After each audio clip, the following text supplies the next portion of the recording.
Before we begin, ask yourself, how long could you stay awake? 1 night? 2? 3? Now, imagine you're locked in a sealed concrete cell, 5 men beside you, no windows, only the endless hiss of a strange gas and the promise of freedom if you never sleep. This isn't a horror film.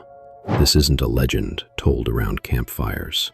This is the story buried in Cold War archives, so twisted it was never meant to be read. The Russian sleep experiment. Tonight, you won't just hear the story, you will live it. The year 1947. The world stands on a new cliff of paranoia.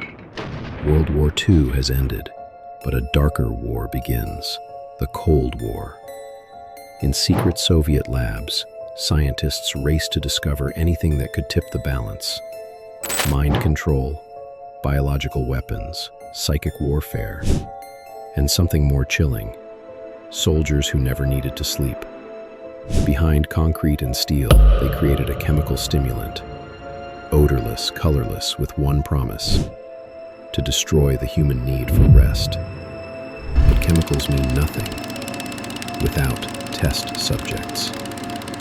5 political prisoners, men already forgotten by the outside world. Traitors, defectors, or perhaps just unlucky. The promise they were given was simple, almost cruel. Survive 15 days awake in the sealed chamber, and walk free. The chamber itself was brutally simple. Thick metal door locked from the outside, walls lined with microphones, a single reinforced glass porthole for scientists to peer through. Beds bolted to the ground, a toilet, canned food, water, and shelves stacked with Soviet propaganda literature. And hidden above them, unseen vents where the gas would enter, the gas that would become their master. The men entered. The door clanged shut. The hiss of the gas began. The experiment had started. At first, euphoria. The prisoners laughed louder, spoke faster, read books aloud as if on fire. One even bragged, "I feel like I could run across Siberia and never stop." Their hearts raced, pupils dilated, and though their bodies begged for sleep, their minds burned with false clarity.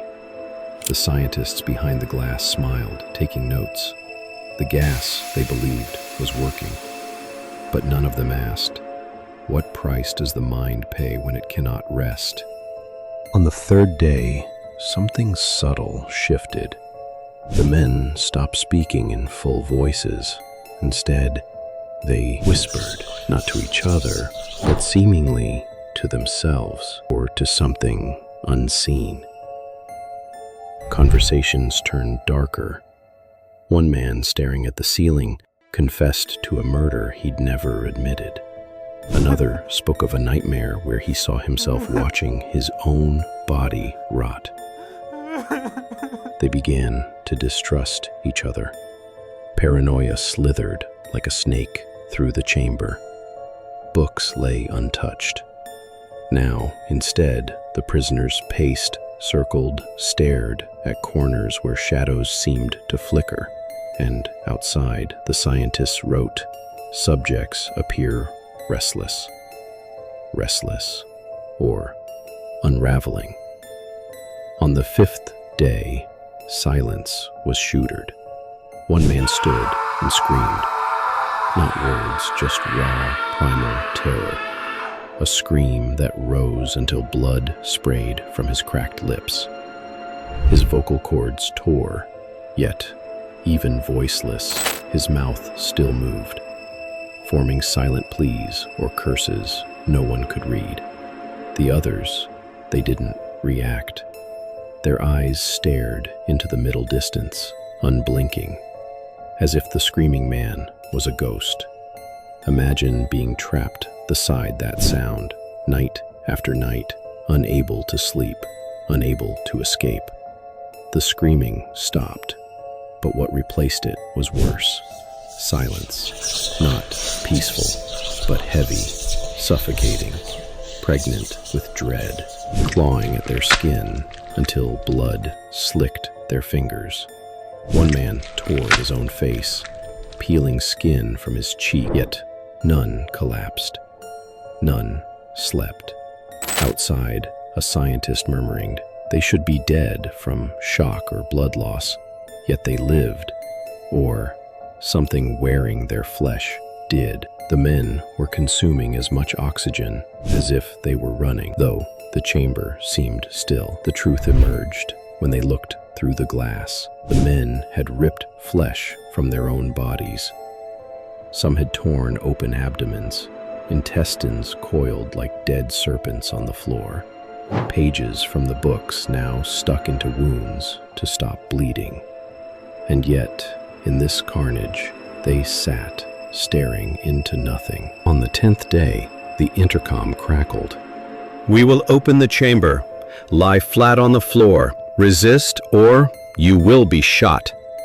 A prisoner replied, "We no longer wish to be freed." Another spoke, "We need the gas. Sleep is death. Turn it back on." Addiction? Madness? Or had they become something beyond human?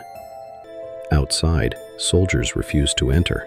One officer, trembling, said, "They're not men anymore." But orders are orders.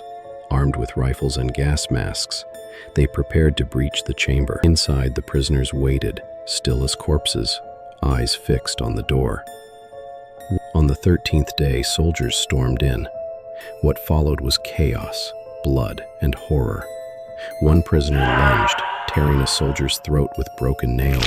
Another fought with such strength it took 5 men to restrain him, despite organs hanging outside his abdomen. A soldier screamed, "He doesn't feel pain. He doesn't feel anything." One prisoner muttered as he was pinned, weak, desperate. By the 15th day, only one prisoner survived. His body shredded, bones exposed, but eyes, impossibly bright, burning with something ancient and merciless. The lead scientist, voice shaking, whispered, "What are you?" The prisoner's smile widened. "Have you forgotten so soon?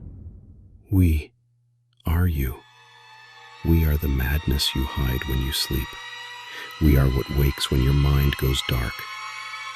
The scientist, face pale, drew his pistol and the facility was sealed.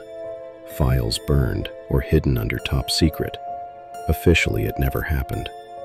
But decades later, a single report surfaced, then vanished. And from it, a tale spread.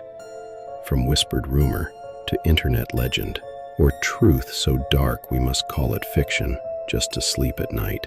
And when you lie awake tonight, staring at your ceiling, heart pounding, ask, what if somewhere, even now, the experiment never really ended? What if the real horror isn't that it happened, but could it happen again?